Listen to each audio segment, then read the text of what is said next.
Queridos hermanos, queriendo entrar en una comprensión cada vez más profunda, por eso también más capaz de podernos transformar en la medida que profundizamos en el misterio de la vida de Jesucristo, tenemos más oportunidad de que su vida nos transforme. Porque hemos de partir de la conciencia que cuando el hombre se pierde en desobediencia a Dios, en aquel primer momento trágico de la humanidad, en que en Adán todos nos convertimos en pecadores. Y comienza toda una carrera de huida. Nos convertimos en fugitivos de Dios. Claro está, Dios no dejó de buscarnos. Sin embargo, no fue posible que el hombre sin ayuda pudiese encontrar a Dios. Dios salió con los profetas, Dios salió de mil maneras, Dios salió con prodigios. Y el hombre, 2 días con Dios y 4 sin Él. Un día lo alababa y lo bendecía, otro día lo traicionaba. Y así, sucesivamente. Entonces, ahora, dice la Escritura, dio un acontecimiento muy singular. Gálatas 4:4. En la plenitud de los tiempos, Dios envió a su Hijo, nacido de mujer, para rescatar a todos los que estaban bajo la ley. Ahora sabemos dónde es que Dios y el hombre se encuentran. Ahora sabemos en qué punto, en qué lugar específicamente Dios y el hombre se encuentran. Dios y el hombre se han encontrado precisamente cuando el Verbo se ha encarnado. Jesucristo es el encuentro de Dios con el hombre, de Dios con la humanidad. El hombre no tiene por sí mismo fuerza para encontrarse con Dios, sino es a través de aquel que es el sumo pontífice, aquel que es el único mediador, es puente, es mediador. En Cristo el hombre ha encontrado al Dios que siempre lo ha buscado. Cuando la samaritana le dijo a Jesucristo, es que ustedes los judíos dicen que es allá en Jerusalén, que allá es que se adora, y nosotros decimos que es acá. Y le dijo, no te preocupes, tranquila, que ahora no será ni allá, ni acá, ni allá, ni de otro lado. Dios busca adoradores en espíritu y en verdad. Destruyen este templo, destruyanlo, que en 3 días yo lo voy a levantar. Se volvieron todos locos, estaban haciendo cálculos. ¿Cómo va a ser? Era su cuerpo, porque es que en Él es que nos encontramos con Dios, en Él es que damos el culto vivo y verdadero a Dios, porque sin Él Dios no recibe ningún culto, ni escucha ninguna oración. Por eso la iglesia, toda la oración que eleva a Dios, ¿cómo la eleva? Por Cristo, con Él y en Él. A ti, Dios Padre omnipotente, en la unidad del Espíritu Santo. El Papa Francisco nos ha querido en estos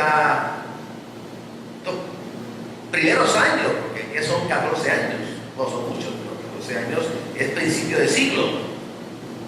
Y al principio de su pontificado, el Papa Francisco nos ha escrito esta exhortación apostólica hermosísima, la Evangelii Gaudium, y yo les aconsejo que la tengan de libro de noche, de cita de noche, que la lean, que es sencilla, que se puede leer 1 y 2 y 3 y 4 y 5 y 6 y 18 veces, que no se queden en una piedad sin formación. O sea, una piedad que no tiene formación doctrinal es peligrosa. Hay que ser piadosos, ¿sí? Decía San José María, piedad de niños, doctrina de teólogos. Piedad de niños, en la piedad como los niños, en la doctrina como teólogos. Hay que ser piadosos, hay que tener la piedad, hay que aprender a ser piadosos y vivir la piedad. Piedad de niños, que besan a una virgencita en su imagen, que vengan a un sacerdote. Ayer me vio un niño, andaba con sotana, y me dice, ¡Papá Dios, papá Dios, papá Dios! Y ahora sí está buena la cosa. Piedad de niños. Un día fui por la sotana que yo tengo color hueso, y estaba en una farmacia. Entonces, cuando di la vuelta, me encuentro con 2 niños. Me vieron, se sorprendieron y se fueron cogiendo. ¡Mamá, el Papa, el Papa, el Papa! Ay, Dios mío. Piedad de niños. Quieren ver a Dios en todas partes, lo tocan, lo besan, pero doctrina de teólogos. Hay que tener formación en la cabeza. Hay que formarse doctrinalmente. Si no, leemos una cosita. ¡Ay, lo que ha dicho el Papa! Eso no lo dijo el Papa. Lee otra cosita. ¡Qué mal va la iglesia! Es que eso no lo ha dicho la iglesia. Pero es que lo dice ahí. Si tuvieras doctrina, te darás cuenta que jamás la iglesia puede decir eso que está ahí. El Papa Francisco ha querido lo siguiente. Hay un teólogo, Joseph Foucault, que cuando habló de esta exhortación, dijo que con una anécdota él iba a presentar lo que significa esta exhortación para toda la iglesia. Y que esta anécdota se la dijeron a Juan 23 cuando convocó el Concilio Vaticano II. Decía él, había una vez un barco, un viejo y hermoso barco, que llevaba mucho tiempo anclado en el muelle. Era hermoso, era grande, era un viejo y hermoso barco, anclado en el muelle. La vida a bordo tenía distinción, o sea, los oficiales estaban ataviados con uniformes de distintos colores, negros, eran los que de menos grado, otros que eran medio violeta, un poquito más de grado, otros rojos, un poquito más de grado, y así iban añadiéndose cositas, con una capita, con decoraciones, etc.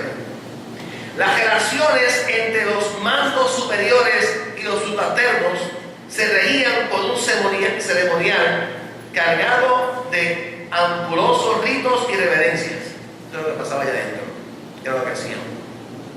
En realidad, la vida a bordo resultaba fácil porque todo cuanto había que hacer u omitir estaba regulado por un reglamento muy preciso que todos observaban escrupulosamente.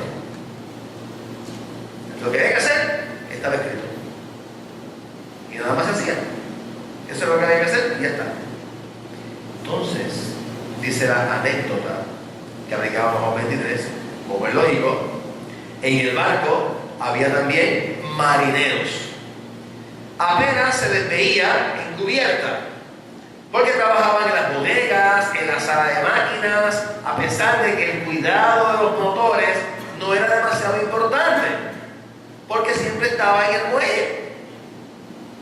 Claro, era un navío que no abandona nunca el puerto. Las señoras venerables que paseaban por el muelle se decían unas a otras: ese barco es mi preferido, es un barco fiel, nunca se mueve de sitio.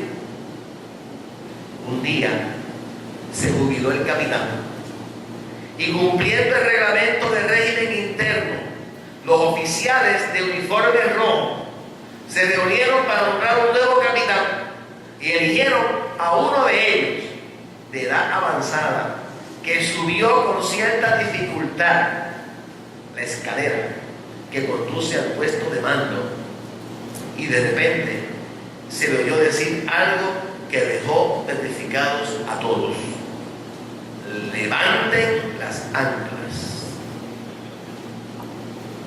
Levanten las anclas, rumbo a la mar. Se quedaron todos perplejos. Uno de los oficiales se atrevió a preguntar: ¿hemos entendido bien? ¿Podría repetir? Y el capitán repitió con voz muy clara: he dicho rumbo a alta mar. Entre los oficiales se extendió un murmullo que acabó convirtiéndose en clamor: está completamente loco, el barco se va a hundir. En cambio, muchos marineros se alegraron viendo que se acababa la monotonía. Entonces, cuando la tierra desapareció a la vista, se desencadenó una tempestad, y entonces todos cayeron en la cuenta de que el reglamento vigente en el puerto no servía para alta mar. Algunos gritaban, muertos de miedo: volvamos al puerto, que nos hundimos. Pero al fin y al cabo, los barcos están hechos para navegar. Y empezó a cambiar el reglamento. El programa del Papa Francisco, en esencia, es una pastoral misionera. Una pastoral misionera que no espera que la gente visite al barco, sino que va a buscarla allá donde esté. El barco abandona el puerto y se pone rumbo a alta mar. Dice el Papa Francisco: la iglesia debe ser una comunidad siempre en salida, y no le preocupan los riesgos. Dice el Papa: yo prefiero una iglesia accidentada, herida, manchada por salir a la calle, antes que una iglesia enferma por el encierro y la comodidad de aferrarse a las propias seguridades. En el número 49 de la exhortación apostólica lo pueden ver mejor.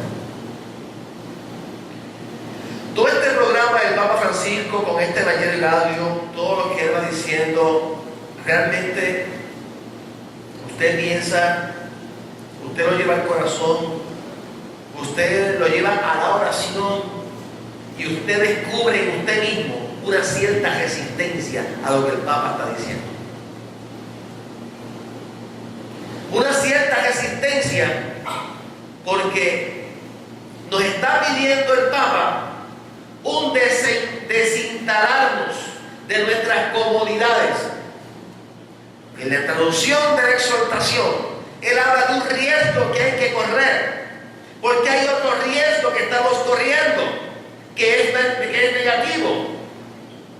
Y el Papa habla al principio de un riesgo que es un peligro, al que él llama de la siguiente manera: el riesgo del mundo, con su múltiple y abrumadora oferta de consumo.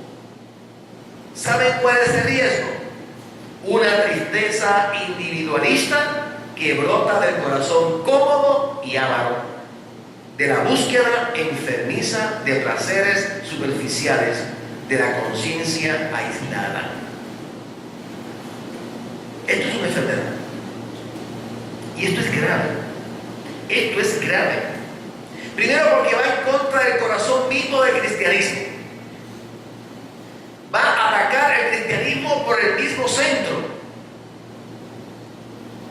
Porque si hay una religión que no es individualista, es la religión cristiana.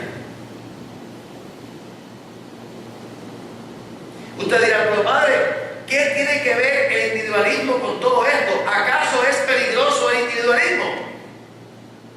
Tan peligroso que de él nace el relativismo. Un hijo del individualismo es el relativismo. ¿Y qué es el relativismo? La negación de verdades morales y religiosas absolutas. No existen normas, reglas. No existe una moral absoluta. Existe una moral relativa. Existe una norma relativa. Fundamentos de la vida humana relativos. ¿Qué significa una moral relativa? ¿Qué significa eso? Significa que lo que para unos es malo, para otros puede ser que bueno.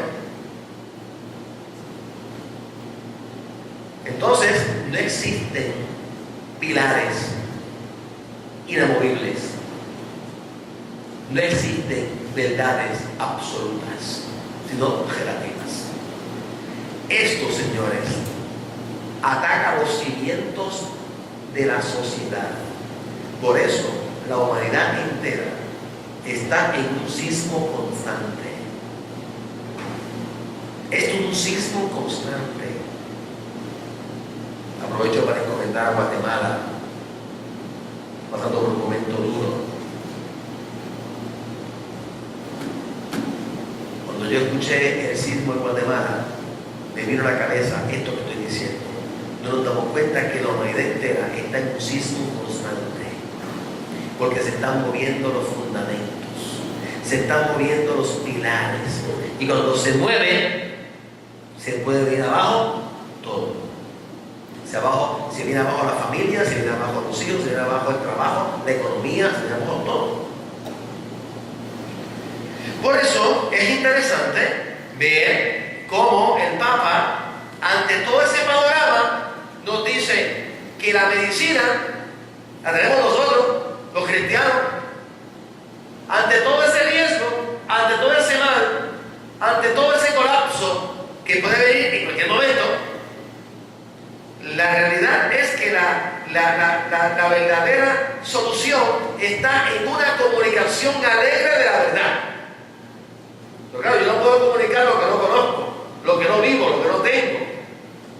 Entonces, para comunicar alegremente la verdad de Jesucristo, yo tengo que dedicarme a estudiar, a conocer, a comprender, a abrazarme, dejarme abrazar por la verdad, para que yo pueda comunicar esa verdad alegremente a los demás. Una verdad que cuando toca el corazón del hombre, le comunica alegría. Si alguna verdad toca tu corazón y te pone triste, esa verdad no es Jesucristo. La verdad de Jesucristo, que es su persona, su doctrina, su modo de vivir, su modo de tratarnos, su modo de amarnos, su modo de perdonarnos, su modo de tener misericordia de nosotros, su modo de compadecerse de nosotros, cuando toca el corazón del hombre, hay una explosión de alegría. Siempre.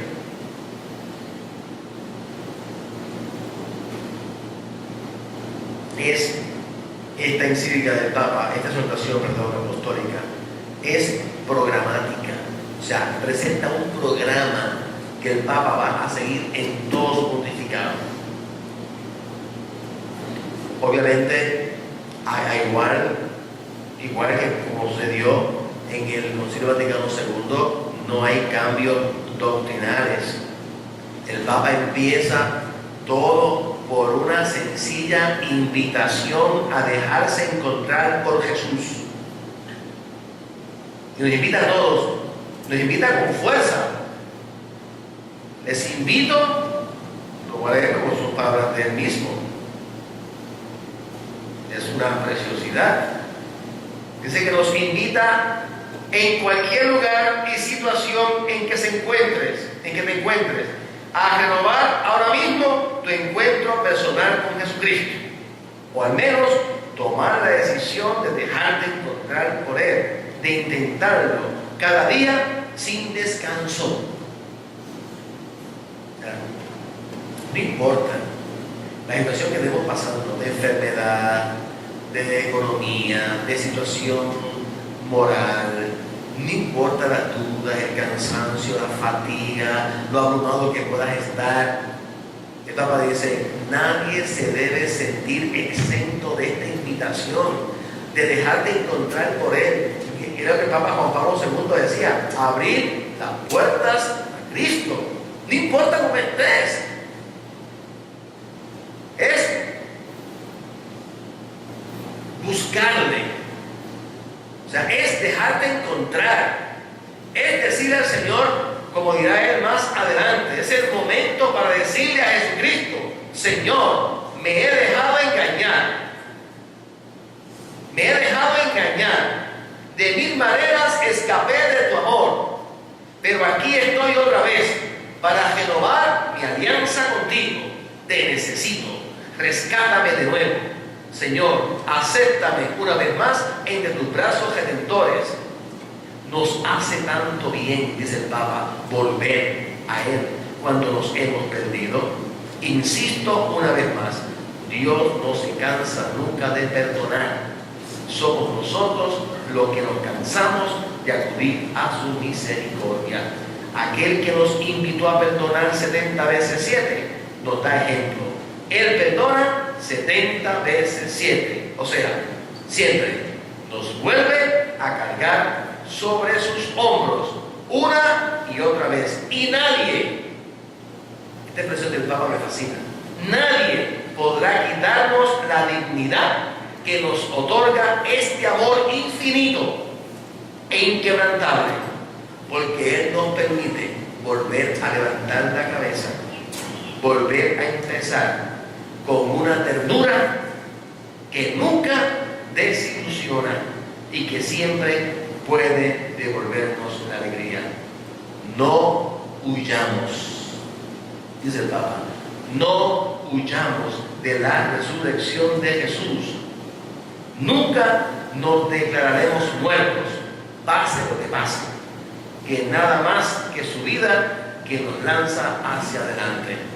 Por eso, el Papa, en esta encíclica, en esta exhortación apostólica, nos da una sacudida que nos viene muy bien, porque no nos damos cuenta del panorama que estamos viviendo, primero personalmente, luego comunitariamente. O sea, hay una urgencia de comunicar esta verdad de Jesucristo con alegría en tantos ambientes donde se ha perdido el gozo y la paz, donde se ha perdido la esperanza. Hogares, familias, medio ambiente, núcleos sociales que han perdido la luz de la verdad y entonces están en una desorientación total, viviendo una tristeza que les agobia, que les desespera y que les lleva a buscar soluciones de desesperado. Cuando hablo de esta sacudida, tenemos que decir que es una sacudida, pero de alegría contagiosa, en la que se llama a todos los bautizados a compartirla, saliendo del ensimismamiento en el que nos constriñe el mundo actual y sacudiéndonos la tristeza individualista que nos acompaña. O sea, hay unas palabras que me vienen a la mente de San José María: soñaréis y os quedaréis cortos. Si uno cierra los ojos, mira a la Virgen con los ojos del alma, mira al sagrario con los ojos del alma, no escucha otra voz, no escucha otra palabra, no escucha otro gemido, no escucha otra petición de Jesús y de María que nos dice: almas, almas, almas. cuando la Virgen se apareció a los pastorcitos en Fátima, se apareció para decirle esencialmente que muchas almas diariamente se pierden, o sea, se condenan. Dios la Virgen. Dios la Virgen. Para aquellos que piensan que nadie se condena, que el infierno no va a nadie, que el infierno no va a nadie, y no se le pega el infierno como se acabó la voz, que no va a nadie, que es mentira, que el infierno no existe, que está cejado, que lo cejaron. Bueno, la gente se relaja con este asunto, porque como no va nadie al infierno, si no va nadie tampoco yo voy. Y si no hay infierno, bueno, ¿para qué lo va a temer? Y la Virgen le dijo a los pastorcitos que hicieran mucha penitencia por los pecadores, porque diariamente, no digo al año, ni cada milenio, diariamente muchas almas caen donde. O sea que en este momento que estamos aquí tú y yo, un alma puede estar cayendo en el infierno.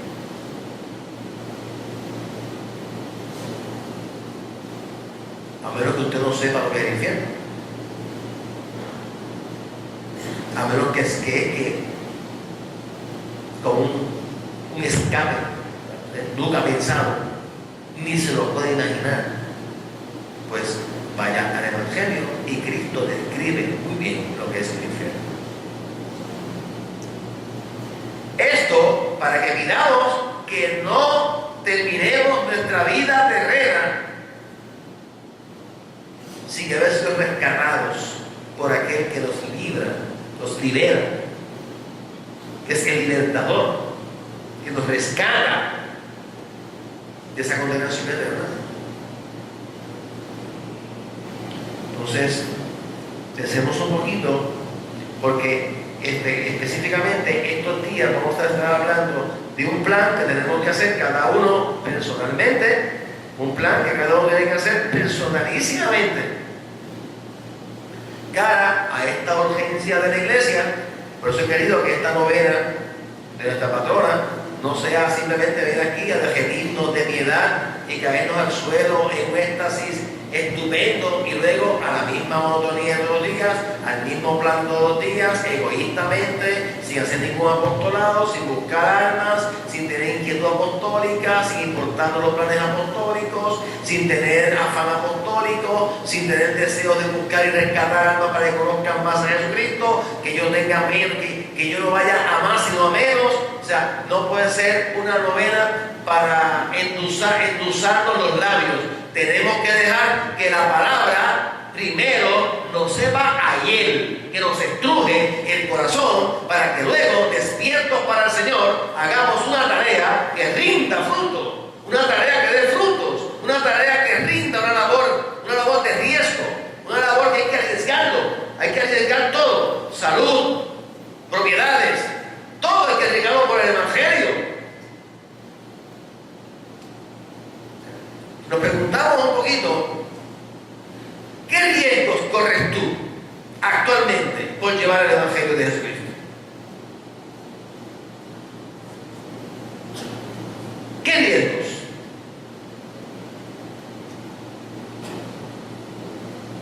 ¿Qué riesgos?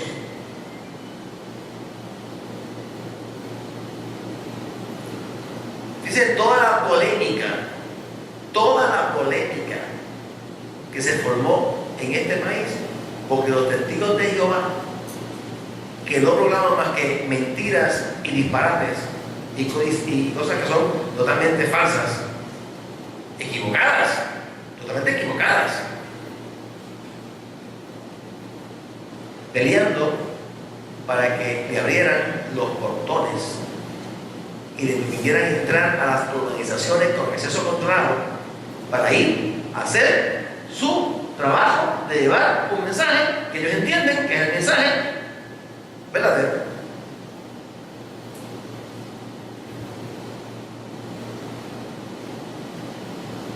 Eso nos tiene que hacer pensar a nosotros los católicos. De verdad. Porque es imposible que yo esté tan lleno de Dios y tan lleno de Dios y tan lleno de Dios que no lo quiera comunicar a nadie. Porque es imposible. Quien se llena de Dios no tiene otra alternativa que salir corriendo todos los días a comunicar la alegría y el gozo y la paz que lleva en su interior. Y cuando no lo puede comunicar, se inventa a quién se lo va a comunicar. Y es creativo y es creativa y busca mil formas. Y consulta y dice. Porque es que el bien es difusivo. Si usted está lleno del bien, es imposible que usted donde viva, donde trabaje, donde se mueva, no lo difunda. Si usted no lo difunde es porque no lo tiene. Una segunda pregunta que lo podemos hacer: ¿existe ahora mismo en mi corazoncito, en el tuyo, en el mío, existe el deseo de llevar la verdad y la belleza de Jesucristo a otros? En mi corazón hay ese anhelo. Es lo que me llena, lo que me colma, lo que me enamora, lo que me cautiva. O antes de llegar a ese deseo, hay una lista enorme de preocupaciones, de cosas que no tengo y quiero tener, de cosas que aspiro, de cosas que no resuelvo. O sea, hay 248 preocupaciones antes de llegar a esa. Si hay 248 preocupaciones antes de llegar a esa, tú no vas a ser apóstol más nunca. Más nunca. Porque cuando vas por el número 248, aparece 248 más preocupaciones, porque es que el diablo es así. Tú proponte lo siguiente: voy a hacer un plan apostólico para esta semana. Voy a ir en caja de fulano, voy a llamar a fulano, voy a llamar a sultano. Para esto hay que perder tiempo. O sea, para esto hay que perder tiempo. Tiempo que usted se dedica a cositas suyas, hay que perder. Haga el plancito, haga el plan para que usted vea. Haga el plan. Haga el plan para que usted vea. O sea, todas las contradicciones que se van a levantar, usted se queda espantado. Si yo voy a hacer el bien, y por eso mismo, si fuera a hacer el mal, no tendría ningún obstáculo. Los obstáculos vienen porque tú vas a hacer el bien, vas a comunicar la verdad de Jesucristo.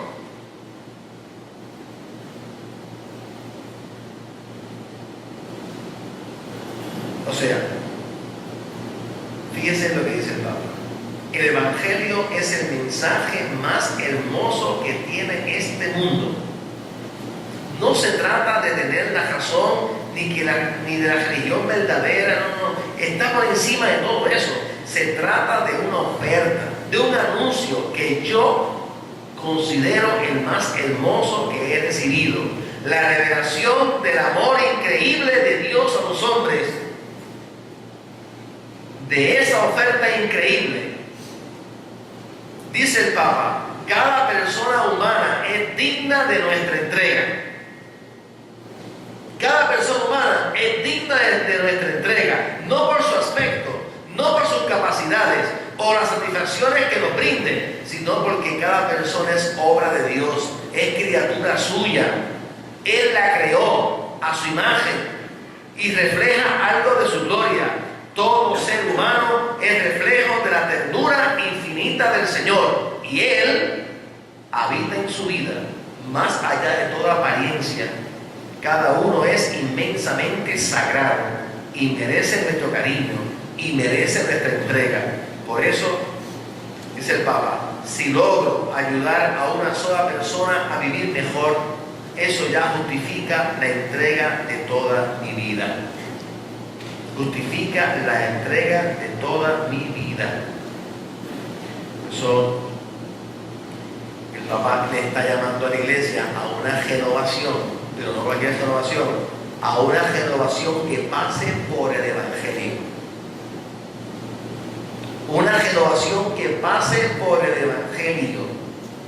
O sea, es meter nuestra vida en el Evangelio, meter el Evangelio en nuestra vida y con la fuerza purificadora de la palabra, la fuerza purificadora del Evangelio, que es palabra viva y eficaz, que está para construir, está para destruir, está para anunciar y está para denunciar. Esa palabra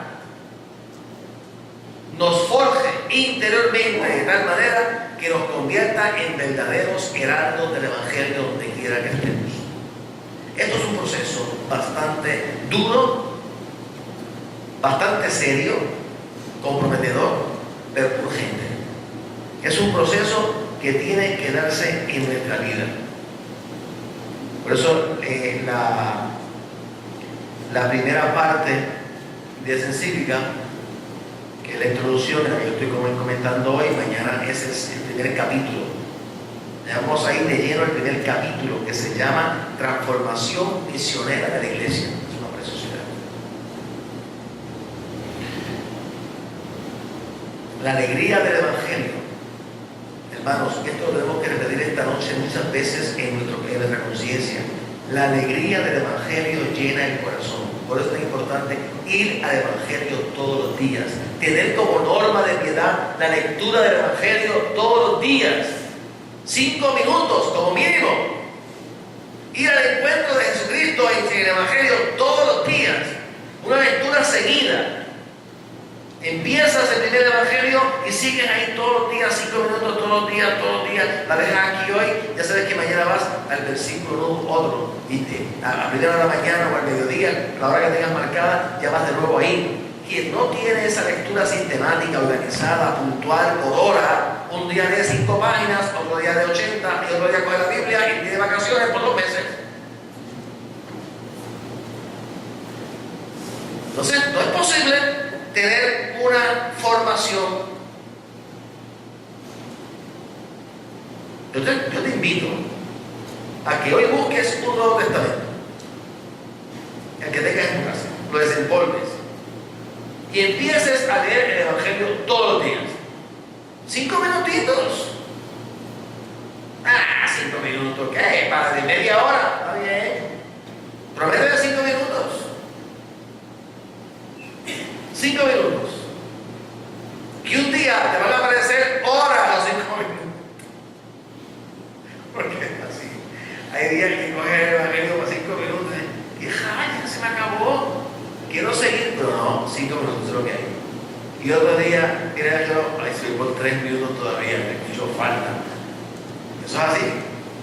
Pero todos los días, al encuentro del Evangelio, todos los días, yo te aseguro a ti, que esa lectura y esa contemplación del Evangelio todos los días va a hacer de ti una nueva persona, va a hacer de ti un nuevo ser.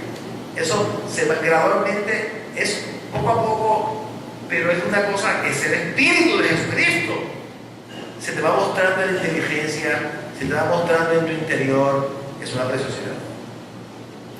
Es una preciosidad. El Papa Francisco, que recoge esa riqueza de los trabajos, recuerden que esta exhortación apostólica está recogiendo todos los obispos reunidos en Roma, todos los obispos del mundo representados allí, junto con el Papa, trabajaron el tema de la nueva evangelización. Eso es nuestra iglesia que está viva. Entonces, me parece que hoy nos podemos quedar en 3 ideas. Número 1, la alegría de evangelizar. No te prives de esa alegría. No te prives de la alegría de comunicar la única medicina que puede sanar la enfermedad terrible que ahora mismo tanto nos está agotando, enfermando, destruyendo, diversificada de 1000 maneras, que es ese individualismo, ese consumismo, ese relativismo, toda esa forma equivocada de vivir que es antievangélica. O sea, cuando el Papa habla que la mundanidad se ha metido en la iglesia, está hablando que los principios del mundo El espíritu del mundo está metido en los cristianos. Y que vivimos según el espíritu del mundo. Y nuestras alegrías son mundanas, y nuestras esperanzas son mundanas, y nuestros gozos son mundanos. Entonces, claro, con esa mundanidad, el evangelio queda descartado.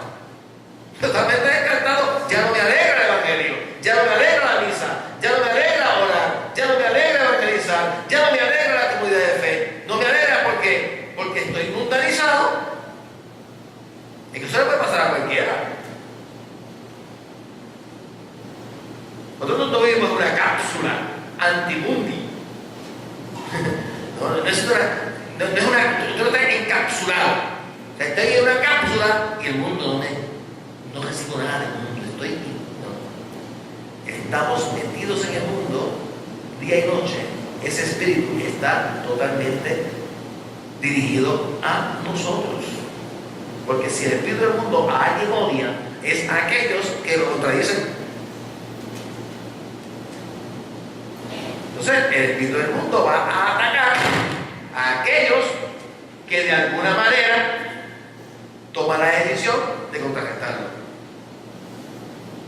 Por eso, la alegría de evangelizar, la alegría de portar la belleza de Jesucristo, la alegría de comunicarla, la alegría de entregarla, la alegría de ser cada vez portador de esa buena nueva. Segunda idea, el derecho de todos a recibir el evangelio, a recibir el anuncio del evangelio. Número uno, la alegría de evangelizar. Número dos, el derecho que tienen todos de recibir ese anuncio. O sea, usted encuentra con una persona, esa persona tiene derecho a recibir el anuncio. La tercera idea es que yo tengo un deber de ¿qué? De comunicarle ese anuncio. Yo estoy consciente de ese deber de todo cristiano de realizar el anuncio sin excluir a nadie. Deber de todo cristiano de realizar el anuncio sin excluir a nadie. O sea, hay un deber de anunciar, hay un deber de comunicar. San Pablo dirá: ay de mí si no evangelizare. Ay de mí. Él siente el deber. Ay de mí si no lo hiciese. Ay de mí. Se siente responsable. Yo me siento responsable de ese deber. Pues es un deber que yo ni lo pienso, ni lo llevo a la oración, ni me importa. Yo tengo el deber de levantarme, de desayunar, de comer, de cenar, de acostarme, de trabajar, de ganar chavos, de seguir para adelante. Ese es mi deber. Pero deber de evangelizar, que los curas, las monjas y algunos laicos, pues, que quieren. Eso es lo que quieren. Eso es voluntario. Eso no es voluntario. Eso es un deber. Es un deber. A veces era voluntario. No es voluntario, es un deber que tú tienes. Pero el bautismo es un deber que tienes por el bautismo. Pero yo entiendo esto de deber. O sea, ¿qué significa que tengo un deber? Que tiene una obligación. Así, yo recuerdo que mi abuelita decía eso y yo no lo entendía bien porque era pequeñito. Y mi abuela decía: estoy haciendo mis deberes. Mis deberes. Y yo lo decía: abuela, estoy haciendo mis deberes. Hacía sus deberes. ¿Y qué hacía sus deberes? Lo que entendía que eran sus deberes de casada, de madre, eran sus deberes, sus obligaciones. Pues tenemos un deber, tenemos una obligación de comunicar el evangelio. ¿Y yo puedo renunciar a ese deber? Sí, puedo renunciar a ese deber. ¿Puedo dejar de cumplir? Sí, puedo dejar de cumplir. ¿Puedo huir de él? ¿Lo puedo ignorar? Sí, claro que lo puedo ignorar. Ahora, ¿puedo negar que tengo ese deber? No. Puedes no cumplirlo. Puedes olvidarlo. Puedes huir. Pero lo que no puedes es negar que lo tienes. Tenemos el deber de comunicar el evangelio. Es un deber por ser bautizados. O sea, como diría por ahí, he subido con el paquete. Si eres bautizada, si eres bautizado, tienes un deber de evangelizar.